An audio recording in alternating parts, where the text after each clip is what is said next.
New this afternoon, we are awaiting a decision in the sentencing phase of former HPD officer Gerald Goines' murder trial. He was back in court today following a medical emergency last week. And now closing arguments have wrapped and the jury is deliberating. Devon Roming is live in downtown Houston at the Harris County Criminal Courthouse with the latest on this case. Devon. Well, Sherman, we are still on verdict watch now, just over 2 hours. And this morning, the state did not hold back in their closing arguments, referring to Goines as a, quote, failed architect of a masterful lie. Now, Goines was back in court this morning after experiencing an apparent medical emergency last week during the sentencing phase of the trial. This is video from during that moment.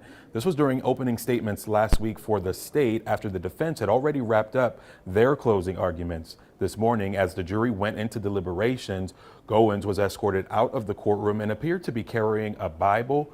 This morning, state prosecutors encouraged the jury not to be manipulated while reminding them that he, quote, used his police badge to take life and that you can use your jury badge to give life, in reference to a life sentence. Meanwhile, KHOU 11 legal analyst Carmen Rowe tells us people often facing a life sentence experience severe stress and anxiety, which could factor into the sentencing decision.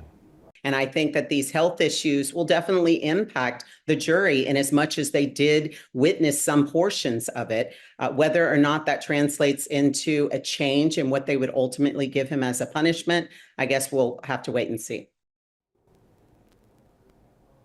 Now, Goines is facing 2 felony murder convictions in connection to a 2019 botched drug raid at a home on Harding Street in response to a search warrant that Goines obtained and admitted to fabricating. This led to the deaths of Dennis Tuttle, Rhogena Nicholas, and their dog in their home on Harding Street. Now, Goines is facing anywhere from 5 years to life in prison. Live in downtown Houston, Devon Roming, KHOU 11 News.